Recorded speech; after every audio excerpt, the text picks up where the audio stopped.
Tumatapang na Kim Chiu binati si Paolo Avellino. Isang mainit na usapan ang naganap hinggil sa reaksyon ni Kim Chiu sa isang segment ng programang It's Showtime na tinatawag na Showing Bulili. Ang segment na ito ay isang paboritong bahagi ng show kung saan ang mga host at mga kalahok ay nagkakaroon ng masaya at nakakatuwang laro na naglalayong pahulaan ang mga sagot na may kinalaman sa mga pelikula, serye, o iba pang paboritong paksa ng mga manunood. Sa pagkakataong ito, ang laro ay tumutok sa isang pelikula na pinagbidahan ng mga sikat na artista na sina Paolo Avellino at Janine Gutierrez. Ang mga detalye ng pelikula ay nagbigay sa mga kalahok ng pagkakataon na ipakita ang kanilang kaalaman at pagkaunawa sa mga partikular na aspeto ng pelikula. Ipinakita ng segment na ito ang kagalingan ng mga host sa pagbuo ng mga palaisipan na nagbigay tuwa sa lahat ng mga nanunood. Ngunit sa gitnang bahagi ng laro, habang nagaganap ang pahulaan, hindi nakaligtas si Kim Chiu sa mga pang-asar mula sa mga host ng It's Showtime. Ang segment na ito ay tila nagsilbing pagkakataon para sa mga host na muling asarin si Kim,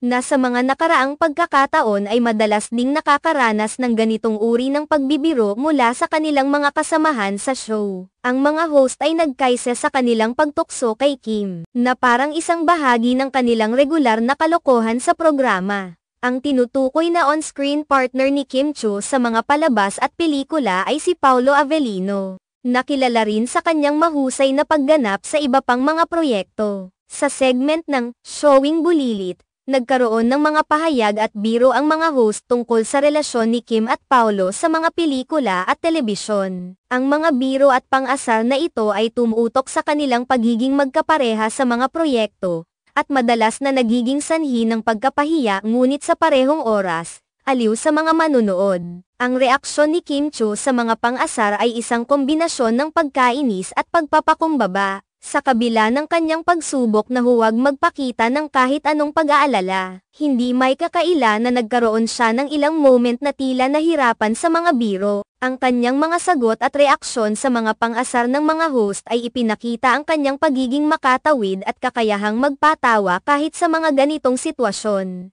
Ang interaksyong ito sa pagitan ng mga host at ni Kim Chiu ay isa sa mga aspeto ng It's Showtime na nagbibigay ng kasiyahan sa mga manunood. Ang kanilang kakayahang magpatawa at magbigay ng aliw sa mga manunood ay bahagi ng dahilan kung bakit patuloy na tinatangkilik ang programang ito. Ang mga ganitong uri ng segment ay hindi lamang nagdadala ng saya kundi pati na rin ng kilig sa mga tagahanga ng mga artista at sa mga regular na tagapanood ng show. Kahit nasa likod ng mga biro at pang-asar, malinaw na ang relasyon sa pagitan ng mga host at ni Kim Chiu ay puno ng respeto at pagkakaibigan. Ang mga host ay tila nagtatangkang lumikha ng magaan at masayang kapaligiran para sa lahat ng mga kalahok at manunood. Sa kanilang pakikisalamuha, makikita ang kanilang malasakit sa pagbuo ng isang magandang karanasan sa telebisyon. Sa kabuuan, ang segment na ito ng It's Showtime ay isang patunay ng patuloy na pagsisikap ng mga host na magbigay ng aliw at kasiyahan sa kanilang mga tagapanood. Ang reaksyon ni Kim Chiu sa mga pang-asar ay nagpapakita ng kanyang profesionalismo at ang kanyang kakayahang magpatawa sa kabila ng mga biro.